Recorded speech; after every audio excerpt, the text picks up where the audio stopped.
मैं कृष्णदास पुनः आपका इस वीडियो में, इस सत्र में स्वागत करता हूँ। आज इस सत्र में हम क्या जानेंगे? आप देख रहे होंगे थंबनेल भी लिखा है ज्योतिष विद्या क्या है, तो कुछ ज्योतिष के बारे में ही जानेंगे। आप ज्योतिष के कुछ नेगेटिव पॉइंट्स बताएंगे, कुछ पॉजिटिव, कुछ यही बताएंगे आप। पर आज हम ऐसी कोई चर्चा नहीं करेंगे। हम ज्योतिष है क्या, पहले तो हमें ये देखना होगा। नवग्रहों की स्थिति को बोलते हैं ज्योतिष। अब इस वीडियो में हम देखेंगे कि क्या हम ज्योतिष से क्या हम अपने भाग्य को बदल सकते हैं या नहीं। ज्योतिष सही है या गलत। यदि हम भगवान श्री कृष्ण की, श्री राम की, विष्णु तत्व की, भगवान विष्णु की, नारायण की आराधना करते हैं तो नवग्रह हमारा कुछ बिगाड़ेंगे कि नहीं। तो आइए प्रारंभ करते हैं। सबसे पहले कि यदि हम श्री कृष्ण की आराधना करते हैं, हम श्री कृष्ण की आराधना करते हैं इसीलिए हम ये वीडियो देख रहे हैं। इसलिए यदि हम श्री कृष्ण की, श्री राम की, विष्णु तत्व की या भगवान के ही किसी भक्त देवता की आराधना कर रहे हैं, यथा भगवान के जो परम वैष्णव भक्त हैं, श्री महादेव, शंकर, श्री हनुमान जी महाराज, श्री दुर्गा मैया, श्री गणेश जी, श्री सूर्य देव, 5 मुख्य देवी देवता। ऐसा कहा जाता है कि हम 33 करोड़ देवी देवता के पास यदि भटके भी तो कुछ होना जाना नहीं है। 33 करोड़ के नाम भी नहीं जान पाएंगे हम। इसलिए उन 33 करोड़ देवी देवताओं की सेवा कब हो जाती है? यदि हम किसकी सेवा कर ले? पंच देवताओं की। ये 5 मुख्य देवी देवता हैं। कौन कौन? श्री सूर्य देव, श्री गणेश जी महाराज, श्री दुर्गा मैया, भगवान शंकर और श्री नारायण। यदि इन 5 में भी कोई एक, क्योंकि 5 की भी अलग अलग कहीं ना कहीं तो रहेगा कि अरे कौन सर्वश्रेष्ठ है, तो उसमें बताया गया है शास्त्रों में कि उनमें सर्वश्रेष्ठ है भगवान नारायण या उनके कोई भी अवतार, यथा राम, नृसिंह, वाराह, श्री कृष्ण। तो हम उनकी आराधना करें या भगवान नारायण की? किनकी? या नारायण की। यहाँ पे या के पहले हमने किसका कहा है? बाकी 4 देवी देवताओं का। वो भी भक्त हैं, उनका हमें आदर करना है और उनसे क्या मांगना है। यदि हमारे मन में कहीं ना कहीं भौतिक इच्छा है, धन प्राप्त करना है, पुत्र प्राप्त करना है, अच्छी धर्मपत्नी प्राप्त करना है, इनकी इच्छाएं हैं, तो हमें देवी देवताओं के पास नहीं जाना चाहिए। जैसे कि श्रीमद् भागवत के 2 स्कंध में आता है कि यदि किसी को ज्ञान की प्राप्ति करनी है तो उसे शिव जी की आराधना करनी पड़ेगी। यदि किसी को अपना दाम्पत्य जीवन सुखी रखना है तो उसे माता पार्वती की। यदि किसी को धन चाहिए तो कुबेर और माता लक्ष्मी की। यदि किसी को सुंदर पत्नी चाहिए तो अप्सराओं की। तो ऐसे सभी का दिया है कि यदि ये चाहिए तो इनकी, ये चाहिए तो इनकी। पर भक्त जो कि भगवान का भक्त है वो कभी भी इन देवी देवताओं से एक इच्छा के सिवाय कोई इच्छा नहीं रखता। तो एक इच्छा है श्री कृष्ण के चरणों में प्रीति। उसके सिवाय हमें देवी देवताओं से कुछ नहीं मांगना चाहिए।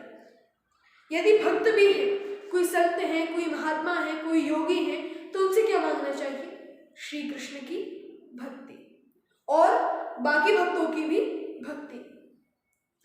इसलिए हमें उनसे श्री कृष्ण की भक्ति मांगना चाहिए। पर यार यदि धन चाहिए तो किसके पास जाए? अभी आपने बताया कि लक्ष्मी जी की आराधना करनी चाहिए। यदि अच्छी पत्नी चाहिए, दाम्पत्य जीवन सुखी रखना है तो माता पार्वती ही देंगी, और कहाँ जाए? यदि आपको इनमें से कुछ भी चाहिए तो एक उसके अधिष्ठात्र देव हैं और एक नारायण है। यदि आपको ज्ञान चाहिए तो उसके अधिष्ठात्र देव श्री शिव जी हैं और भगवान नारायण हैं। तो सारी क्वालिटीज, सारी जितनी भी विशेषताएं हैं, सब किसमें है? नारायण में। तो यदि हम नारायण की आराधना करते हैं, यदि वैसे कोई हमारी भौतिक इच्छा हो भी तो भगवान श्री कृष्ण से मांगे, पर बाकी देवी देवताओं से श्री कृष्ण की भक्ति मांगे, उनके चरणों में रति मांगे। अब हम पुनः लौट के आते हैं ज्योतिष पे कि ज्योतिष विद्या क्या है, नवग्रह क्या है। नवग्रह कौन कौन से हैं? आप कहीं गए राहु केतु शनि, बस ऐसे कुछ है। तो वो क्या है? पहले तो हम उन्हें देखेंगे, उनका भगवान से क्या नाता है। सबसे पहले श्री सूर्यदेव। सूर्यदेव के साथ भगवान के दो नाते हैं। वामन अवतार के अनुसार वो पिता हैं। किसके? वामन अवतार के प्रकरण में आता है कि वो आदित्य हैं, सबसे छोटे आदित्य हैं। तो उनके बड़े भाई कौन हैं? श्री सूर्यदेव। तो सूर्यदेव जो है वो भगवान के बड़े भाई हैं और दूसरे ससुर हैं। तो हमारे सूर्यदेव के साथ दो नाते हैं, एक बड़े पिताजी का, एक ताऊ जी का, और दूसरा नाना जी का। वामन अवतार के अनुसार ताऊ जी हैं और भगवान श्री कृष्ण जो थे उनकी एक पत्नी कौन है? कालिंदी मैया, यमुना मैया। और उन यमुना मैया के पिता कौन है? श्री सूर्यदेव। तो इसलिए यदि हम श्री कृष्ण की सेवा करेंगे तो क्या यमुना मैया उनकी भार्या रुष्ट होंगी? बिल्कुल नहीं। जब वो रुष्ट नहीं होंगी तो उनके पिताजी सूर्यदेव क्या रुष्ट होंगे? नहीं। और वैसे भी उनके भाई भी हैं, वात्सल्य भाव भी है और ऐसे भी वात्सल्य भाव है, इसलिए सूर्यदेव तो कुछ नहीं बिगाड़े। ये बात तो पक्की हुई। दूसरा, अब सूर्यदेव की तो छोड़िए, सबसे खतरनाक शनि की दृष्टि पड़ गई, सब गड़बड़। तो क्या शनिदेव भी कुछ नहीं बिगाड़ेंगे? हाँ, वो भी कुछ नहीं बिगाड़ेंगे। पर शनिदेव का क्या नाता है भगवान के साथ? इनके भी दो नाते हैं, एक अपने भतीजे का, वामन अवतार के अनुसार भतीजे हैं, और ये किसके पुत्र हैं? सूर्यदेव के। और एक साले का, एक साले का रिश्ता है, एक साले का नाता है, और एक भतीजे का। अब शनि जी भी ठीक हो गए। अरे राहु केतु ने तो सब काम बिगाड़ के रखा है, उनको कुछ बताओ, उनका कुछ भगवान से नाता है? अरे भैया, जब वो स्वरभानु थे, स्वरभानु से जब 1 से 2 हुए तब से तो नारायण को सर ही तो झुकाते हैं। उनका कहाँ साहस कि कृष्ण भक्त को कुछ क्षति पहुंचा सके, इसलिए उनका तो साहस है ही नहीं। अब कौन है? अब चंद्रमा। हाँ, अब ये जो चंद्रमा है ये भी भगवान के साले हैं। आप कहाँ की कथा सुना रहे हो भैया? भगवान विष्णु की पत्नी कौन? माता लक्ष्मी। उनका आविर्भाव कहाँ से? समुद्र से। समुद्र के एक और पुत्र कौन है? चंद्रमा। तो चंद्रमा भी कुछ नहीं बिगाड़ेंगे। बुध चंद्रमा के पुत्र हैं, भगवान के भतीजे हैं, तो ये भी कुछ नहीं बिगाड़ेंगे। मृत्यु के देवता यमराज, वो तो किसी को नहीं छोड़ते, भक्त हो या भक्त हो नहीं, भक्तों की वो भी रक्षा करते हैं। क्यों? वो भी भगवान के साले हैं। भगवान की एक तो रानी थी नहीं, उनकी 16,108 थी, अलग से अलग अलग अवतारों की अलग है, इसलिए ये भी उनके साले हैं। यमुना मैया के भाई यम, और यमुना मैया का तो बड़ा प्रेम है यमराज से, तो अब वो अपने जीजा जी जो हैं उनसे काहे को वैर रखेंगे? इसलिए भले ही कोई भी नवग्रह की देवता हो, वो कुछ नहीं बिगाड़ेंगे। इसलिए सभी इन देवताओं का भगवान से सीधा नाता है। अब ज्योतिषियों के पास जाके कुछ किया जाए? क्या नीलम पन्ना पहनने से कुछ होगा? नीलम पन्ना पहनने से बहुत कुछ होगा, परंतु कैसे होगा? यदि मेरे पिताजी यहाँ खड़े हैं, उनसे मैं उनके हाथ में ग्लास में छीनूं, अरे नहीं मुझे तो दीजिए दीजिए, तो वो दे देंगे, बालक है, पर तब भी उनके मन में रोष रहेगा और मन से हाथ जोड़ के बोल, पिताजी क्या मुझे जल दे सकते हैं? तो वो तो प्रेम से दे ही देंगे ना। उसी प्रकार हम देवता को शक्ति छीने नहीं, हमें शक्ति चाहिए, हमें शक्ति चाहिए, एक वो है और एक उनसे प्रार्थना करके प्रभु की प्रार्थना करेंगे तो वो अवश्य देंगे। और वैसे भी निम्न गानाम यथा गंगा देवानाम अच्युतो यथा वैष्णवानाम यथा शंभु पुराणानाम इदम तथा। नदियों में गंगा श्रेष्ठ है और देवों में अच्युत। तो जो देवताओं में सर्वश्रेष्ठ है, बाकी देवी देवता उनका क्यों नहीं मानेंगे कहना? और यदि हम किसी ज्योतिषी के पास जाते भी हैं तो बहुत से ढोंगी ज्योतिषी भी होते हैं, लेंगे हाथ, बोलेंगे मैं देख रहा हूं तेरे हाथ में शनि की 7.5, इसका एक ही उपाय मुझे है आती, यदि तू 7,500 रुपये मेरे चरणों में चढ़ाती तो तेरे सारे संकट क्षण में दूर हो जाते।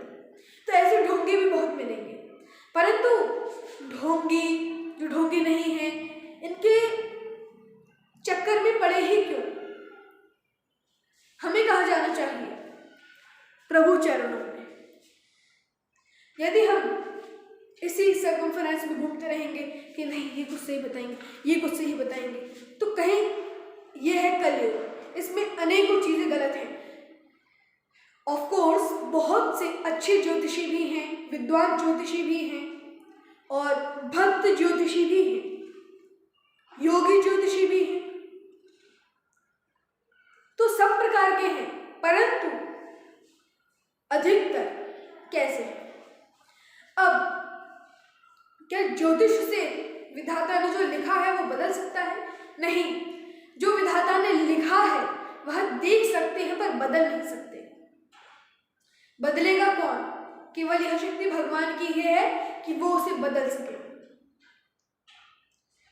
और वैसे भी जैसे कि तुलसी महात्म्य में भी हमने सुना है कि जब कोई व्यक्ति तुलसी मैया में जल डालता है तो यमराज कहते हैं इसका भाग्य फाड़ के फेंक दो, क्योंकि वो लिखते तो हैं, उसे हमें भोगना तो रहता है, परंतु अब वह कुछ काम का बचता नहीं है।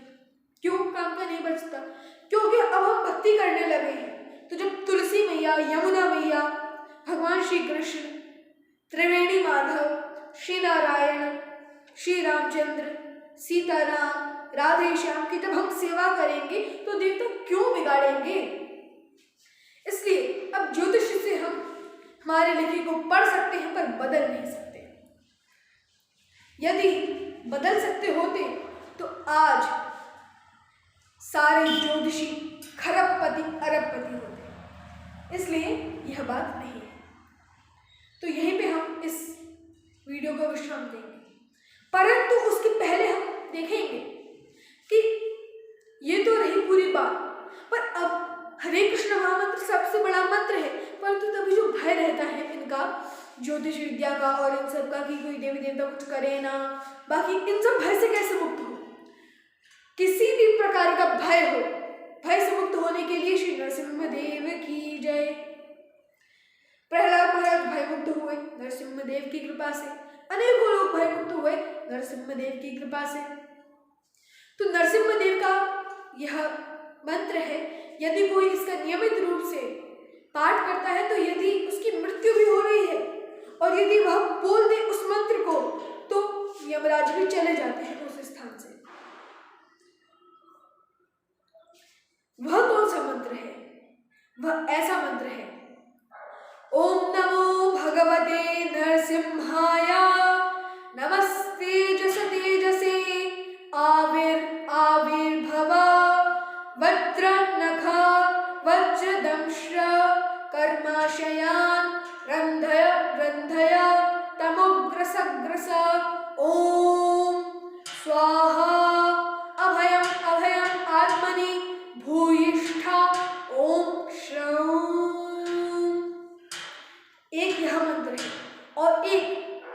सभी स्थानों में प्रचलित मंत्र। यह जो भी मंत्र था ये कहाँ का था? ग्रंथराज श्रीमद् भागवत महापुराण का। और अब यह जो मंत्र है यह भी श्री नृसिंहदेव का ही है और यह बहुत से लोगों को याद भी है। उग्रम वीरम महाविष्णुम ज्वलंतम सर्वतोमुखे नरसिंहम भीषणम भद्रम मृत्योर्नमाम्यहम्। मृत्यु भी दूर भाग जाती है इस मंत्र को सुन के। यमदूत दूर भाग जाते हैं, यमराज दूर चले जाते हैं। इसलिए ये है भगवान के नाम की महिमा, भगवान की कृपा, भगवान के नाम की कृपा। तो यहीं पे मैं अपनी वाणी को विश्राम दूंगा। हरे कृष्ण।